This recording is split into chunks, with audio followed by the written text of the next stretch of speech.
Yo, what's going on, homies? It's your boy Stumped back from the OPTC video, and in today's video, we're taking S-Shark into some PvP with a fighter-based team. And a couple of different variations, to say the least, but with the release of this particular character, just like S-Hawk, comes a weird dual situation of buffing fighters and buffing dex units. Now, just like S-Hawk, we've seen that you don't have to really put the unit in a position where you are utilizing both of those passives. So I did a showcase with this unit on the Dex team, taking on quick-driven slashes especially. But today we're just really going to focus in on what fighters look like with the release of this new character. Now, fighters are still in a very weird place that don't have the synergy of stuff like slashes and free spirit and even strikers to a degree, but I think the closest synergy that you'll find for fighters is that striker team. They have a couple of very powerful characters in their roster that work exceptionally well. However, they kind of don't all morph together. The idea is they have Luffy, the Strength Luffy Anniversary Gear 5 exclusive character, or Snake Man, whatever you want to call him, the guy that's literally attacking right now. They have him at their disposal, and that's what makes them somewhat of a team. S-Shark's inclusion is great for a defensive capability, but when we're talking attacking PvP and your offensive teams, you do really want to be looking at what unit is doing the most damage for you. And Luffy is that guy. He is that character. King's great, but look, he's more of a bench-based unit. Bullet can output damage, but he's not really doing all that much. Katakuri's not a bad shout. He can actually put out some damage, but when you're comparing those units to Luffy, none of them do what Luffy does. King maybe, but like Luffy's guaranteed to hit 6 characters. He goes through defense. He does a lot of damage. And with that, you kind of want to funnel into what Luffy's actually doing. And with fighters, and Luffy especially, strength is pretty much the go forward because Luffy is buffing strength characters. However, strength have a lot of very good strength fighter units. And they have units like Jack, Kobe, Otama. The list goes on and on. And obviously, King being a strength fighter too. You have the PvP rare recruit Sanji, who works great as a bench option for something like Kobe. So you can do a lot of stuff with, obviously, strength and fighters. But with S-Shark, you're looking more towards that dex-centric characteristics. And dex fighters, they have a lot of very good dex fighter characters too. In fact, they have more than basically any other type does. They have Garp, they have Donjin Jiao, you have Lucci, you have Cat Viper, Dogstorm, you have the Super Tandem Luffy, Sober Mask, Bullet. Like, you have a very good selection of units, but when you put them all together, it doesn't really work that well. There's also the level limit break of V2 Jiampier, another dex fighter unit, who I've actually included on this team because he buffs strength characters as well. So with fighters as a whole, they kind of work as this kind of weird wonky build that kind of just goes, hey, let's look at what Gear 5 Anniversary Exclusive's doing. Let's funnel into him, and let's just sort of use some other characters around him to make him good. Now, obviously, this team is not as good as the fighter, as the strength team. It's not as good as something like the slash team. It can't really take on the slash team, nor can it take on something like Free Spirits. It'll probably struggle even a little bit against Psy. But when you're coming up against stuff like your Cerebral team, the Psy team from the what's it called, Grand Party fights, which is what the last fight was, and this fight with Shanks and Yamato, it can actually do some work. But in saying that, it's not something that is going to be like that top echelons of team and that team that kind of runs around as like the best offensive team. Where I do think it thrives is its defensive capabilities. It's got a lot of bulk, it's got a lot of timeout potential, and it can sort of chip away at the enemy over time if you are using something like the Dex Fighter team, or even this team where you're using stuff like Donjin Jiao and his damage over time, the counter mechanic of Super Tandem Luffy, this counter mechanic of this particular S-Shark, which we'll get into in a second, or utilizing the HP cuts that Jiampier and Jack can provide, and then just relying on those sort of like big hitters, like your King off the bench, Bullet off the bench, and all that kind of stuff too. So all in all, it's definitely not a bad team, and one that I do think is very, very underrated, but with the inclusion of S-Shark, we do need a little bit more to sort of get it to that next echelons of what we are experiencing with the top teams. However, in saying that, S-Shark is a fantastic inclusion to the team. Now, this particular variation I think is probably the better of the team variations. I did find that with this particular build, you don't really need that extra capability of Jack with the defensive buff, and having Luffy and S-Shark go so slowly, including Otama, means that you can actually get the specials off a lot quicker. But S-Shark is a fantastic PvP legend. Like, he's a very, very good unit. However, he's just not on the same level as something like S-Hawk, and that's because of many reasons. Now, not only is Fighters just not as good as Slashers, not only is Dex not as good as, like, any other typing in the game, but the big thing that I find to the character is, again, he's very defense-centric. And the idea of this unit is that when he uses his special, he puts up a shield on himself, he puts up a provoke and a counter, which means that all of the normal attacks that the enemy throws out are going to be funneled against S-Shark. That's the aim there. When they do normal attack S-Shark, he's going to counter back damage depending on his attack stat that will hinder the enemy. And sometimes this can be up to like 14,000, which is absolutely disgusting. And you're not going to see that because he just died, but that can be absolutely disgusting and ridiculously powerful. His passive buffs attack for fighters, I believe, and then he does stuff with Dex. He does some HP buffs, he does some defensive buffs, which is great. And then with his special, he can give up to level 7 attack as well. Plus, every time he takes a shot, he gives himself level 1 attack up to 10 times. So he's giving himself like a monster 23, 24 attack once you have his passive completely filled out. The issue that I do find with the character is that his special is on a 31-second cooldown. And this is a really high cooldown, and why I wanted to bring Otama in, because very rarely will you see that special pop within the first 50 seconds, which is an actual massive problem, seeing as the unit is on a 31-second cooldown, because when the unit does go, the counter mechanic will be live, and then you either aren't taking normal attacks or the enemy is throwing out specials, which doesn't trigger that counter. But what makes him very valuable is that shield. So whilst you might not be throwing back damage and getting all of those attack buffs and all that craziness that he can do when he takes damage, the shield I do find is the most promising part of the character. He does give obviously good defensive buffs, he gives good HP buffs, and he can buff up Luffy's attack too, which is absolutely exceptional. But what I do find that this unit is used mostly for is just getting that shield up, taking a bunch of damage, and sort of going from there. But that 31-second cooldown, as I mentioned, is just an absolute problem. So having stuff like Kobe and Otama giving level 9 CD, it's kind of crucial. Otherwise, you're just not seeing that special pop.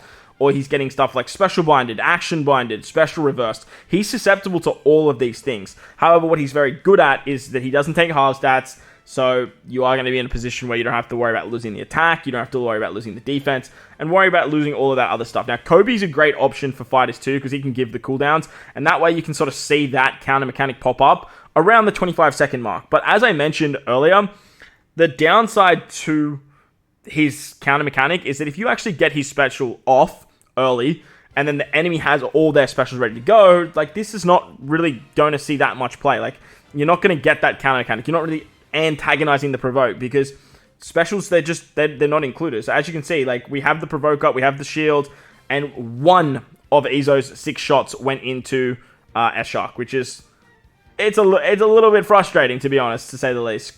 I really wish that provoke ability worked a little bit nicer. It actually affected specials, especially single target specials, rather than just allowing all of those shots to still be spread, and then that particular ability just be null and void. Now, action binding, special reversing, all of those very annoying effects are a detriment to the unit as well. He doesn't avoid any of that stuff, and again, that really affects his special activation time, because as you can see, we're coming towards the back end of 5 seconds now with his provoke, and I don't think we've taken a single normal attack, which is an absolute problem. But having Otama allows you to heal back up, and allows S-Shark to stay alive. You can get that special off around that 50-second mark, and this is the echelons, stereotypically, where the unit does shine the most, because the enemy is now throwing out normal attacks, and you have that counter ability up, and you can kind of go from there. The thing is, though, if you are running Luffy, who's like a must-bring for fighters, you pretty much killed most of the team anyway, unless it's like a super high HP build, and they've just managed to stay alive for whatever it is. But that's what I mean by S-Shark being just more defense-orientated, in the sense that you can stall out fights and sort of have these really, really long battles, and then pick up a win later in the fight, or bring him into Grand Party with Dex and sort of have the revive of Luffy and sort of go from there, which I do actually include at the back end of this video, more of a Dex fighter-centric team,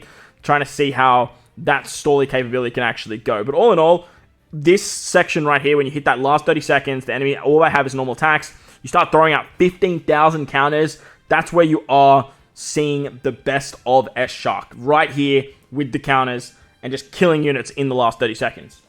On paper, that's very easy to do. The unit is so bulky. You can build out an insanely bulky team and just get to that last 30 seconds very, very easily to see those counters work. However, in regular PvP, it's not a feasible way of winning a fight.